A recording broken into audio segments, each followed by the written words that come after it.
जय भीम साथियों, आप देख रहे हैं बंटी बहुजन। आज हम बात करेंगे बहुजन युवाओं के लिए ऐसी 5 सीखों के बारे में जो न केवल आपके जीवन को बदल सकती है बल्कि पूरे समाज को नई दिशा दे सकती है। बाबा साहब डॉक्टर भीमराव अंबेडकर ने कहा था, शिक्षित बनो, संगठित बनो और संघर्ष करो। यानी अगर हम सीखों को अपनाते हैं तो हमें कोई रोक नहीं सकता। साथियों, सबसे पहली और सबसे महत्वपूर्ण सीख है शिक्षा। बिना शिक्षा के जीवन अधूरा है। यह सिर्फ एक वाक्य नहीं बल्कि सच्चाई है।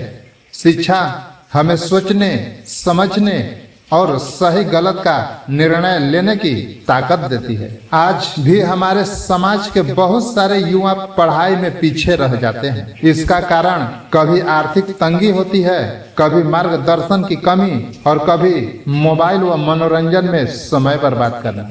लेकिन हमें यह समझना होगा कि यदि बहुजन समाज को आगे बढ़ना है तो शिक्षा ही एकमात्र रास्ता है। साथियों, बाबा साहब डॉक्टर भीमराव अंबेडकर कहते थे, ज्ञान ही शक्ति है। यही ज्ञान हमें अंधकार से प्रकाश की ओर ले जाता है। अगर हमारे बच्चे पढ़ लिख कर डॉक्टर, इंजीनियर, वकील, शिक्षक और प्रशासनिक अधिकारी बनेंगे तभी समाज में हमारी पहचान और ताकत बनेगी। इसलिए हमें सबसे पहले किताब से दोस्ती करनी होगी। किताबें ही असली साथी हैं जो कभी धोखा नहीं देती और जीवन भर ज्ञान देती रहती है। आज का समय डिजिटल युग का है। मोबाइल सिर्फ मनोरंजन का साधन नहीं बल्कि ज्ञान का खजाना भी है। हमें चाहिए कि हम मोबाइल का इस्तेमाल पढ़ाई और प्रतियोगी परीक्षाओं की तैयारी के लिए करें। इंटरनेट पर तमाम निशुल्क संसाधन उपलब्ध है, जैसे ऑनलाइन क्लासेस, ई पुस्तकें, नोट्स और टेस्ट सीरीज। अगर हम चाहें तो मोबाइल को अपने शिक्षक में बदल सकते हैं। प्रतियोगी परीक्षाओं की तैयारी करना हमारे समाज के युवाओं के लिए बेहद जरूरी है, क्योंकि वही परीक्षाएं हमें उन जगहों तक ले जाती है जहां से निर्णय लिए जाते हैं। प्रशासन, न्यायपालिका, संसद और विधानसभा। जब बहुजन समाज का नौजवान इन पदों तक पहुंचेगा तभी असली बदलाव आएगा। इसलिए भाइयों और बहनों, अब समय है कि हम शिक्षा को अपना हथियार बनाएं। पढ़ाई में मेहनत करें, किताबों से दोस्ती करें और मोबाइल का उपयोग सीखने के लिए करें। यही रास्ता हमें गरीबी, भेदभाव और पिछड़ेपन से निकालकर आगे ले जाएगा। भाइयों और बहनों, दूसरा सबसे महत्वपूर्ण सीख है, हमारे समाज को सबसे ज्यादा नुकसान चुप रहने की आदत ने किया है। इसलिए हमें चुप नहीं रहना है, सवाल करना है। अगर कोई गलत होता देखो तो सवाल करो। भगत सिंह ने सवाल किया कि हम गुलामी क्यों झेले।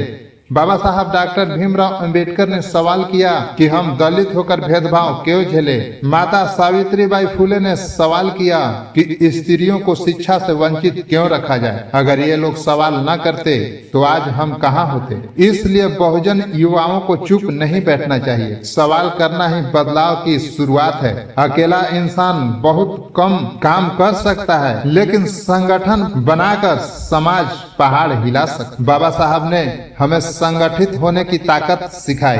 जब बहुजन समाज एकजुट होता है तब बदलाव आता है। युवा दोस्तों, एक दूसरे का सहारा बनो। छात्र संगठन, सामाजिक संगठन और जागरूकता अभियान में जुड़ो।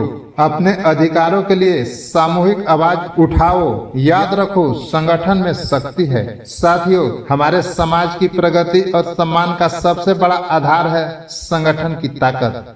अकेला व्यक्ति चाहे कितना भी बुद्धिमान या सक्षम क्यों न हो, वह बहुत सीमित काम कर सकता है, लेकिन जब लोग एकजुट होकर खड़े होते हैं तो बड़ी से बड़ी ताकतें भी उनके सामने झुक जाती है। संगठन हमें वह शक्ति देता है जो अकेले रहते हुए कभी संभव नहीं है। हमारे महापुरुष बाबा साहब डॉक्टर भीमराव अंबेडकर ने कहा था, संगठित रहो, शिक्षित बनो और संघर्ष करो। यह केवल नारा नहीं बल्कि समाज को आगे बढ़ाने का सबसे बड़ा मंत्र है। जब हम संगठित होते हैं तो हमारी आवाज मजबूत बनती है। अन्याय और शोषण के खिलाफ हमारी लड़ाई तभी सफल होती है जब हम एक होकर खड़े होते हैं। इतिहास गवाह है कि संगठन ने हमेशा बदलाव लाया है, चाहे स्वतंत्रता संग्राम की लड़ाई हो या समाज सुधार के आंदोलन, हर जगह संगठन की भूमिका निर्णायक रही। अगर किसान, मजदूर और बहुजन समाज के लोग बिखरे रहते तो उनके अधिकार का कभी स्थापित नहीं होता। लेकिन जब उन्होंने एक मंच पर आकर आवाज उठाई तब समाज और सत्ता दोनों को सुनना पड़ा। आज भी हमारे सामने कई चुनौतियां हैं, शिक्षा की कमी, बेरोजगारी, आर्थिक असमानता और सामाजिक भेदभाव। इन समस्याओं का हल तभी निकलेगा जब हम संगठित होंगे। संगठन हमें आत्मविश्वास देता है, हमारे अंदर की डर को खत्म करता है और हमें बड़े लक्ष्य हासिल करने की ताकत देता है। युवा साथियों, याद रखो, संगठन केवल भीड़ इकट्ठा करना नहीं है बल्कि विचार और उद्देश्य की एकजुटता है। जब हमारे दिलों और दिमाग में समान लक्ष्य होगा तभी संगठन मजबूत होगा। हमें अपने समाज के हर व्यक्ति को जागरूक करना है और उन्हें जोड़ना है ताकि हम मिलकर अपने अधिकार और सम्मान की रक्षा कर सके। इसलिए साथियों, संगठन की ताकत को समझो, यह हमारी ढाल भी है और हमारी तलवार भी। संगठित होकर भी हम अपने समाज की तस्वीर बदल सकते हैं। कोई शॉर्टकट नहीं होता सफलता का। बहुजन युवाओं को मेहनत करके ही आगे बढ़ना होगा। अपने हुनर को पहचानो, सिर्फ नौकरी पर निर्भर मत रहो बल्कि स्किल सीखो। डिजिटल मार्केटिंग, टेक्निकल काम, खेती का नया मॉडल, बिजनेस, ये सब अपनाओ। आत्मनिर्भर बनो ताकि कोई तुम्हें दबा न सके। साथियों, हमारे जीवन की सबसे बड़ी और सबसे जरूरी सीख है आत्मसम्मान। अगर हम खुद को छोटा समझेंगे तो दुनिया भी हमें छोटा समझेगी। अगर हम खुद पर विश्वास नहीं करेंगे तो कोई और भी हम पर विश्वास नहीं करेगा। इसलिए सबसे पहले जरूरी है कि हम अपने आत्मसम्मान को समझें, उसकी रक्षा करें और उसके लिए संघर्ष करें।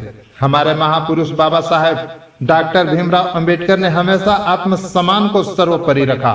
उन्होंने गरीबी देखी, भेदभाव सहा, तकलीफों को सामना किया, लेकिन कभी भी आत्मसम्मान से समझौता नहीं किया। उन्होंने साफ कहा था, जीवन का सबसे बड़ा धर्म है आत्मसम्मान। यही वजह है कि आज पूरी दुनिया उन्हें महान नेता, विचारक और संविधान निर्माता के रूप में सम्मान देती है। युवा दोस्तों, हमें भी इस रास्ते पर चलना होगा।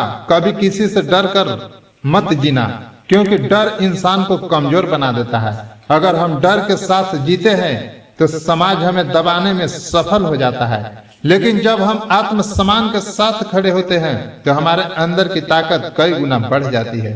आत्मसम्मान केवल शब्द नहीं है, यह हमारी पहचान है। जब हम अपने अधिकारों के लिए संघर्ष करते हैं तब आत्मसम्मान जीवित रहता है। इतिहास गवाह है कि जिन लोगों ने अपने अधिकारों और सम्मान के लिए संघर्ष किया वही आने वाली पीढ़ियों के लिए प्रेरणा बने।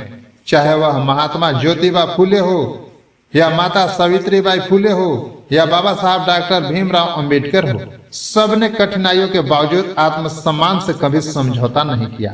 आज जरूरत है कि हम अपने इतिहास और अपने नायकों को याद रखें, क्योंकि इतिहास हमें सिखाता है कि संघर्ष ही हमें असली जीत दिलाता है।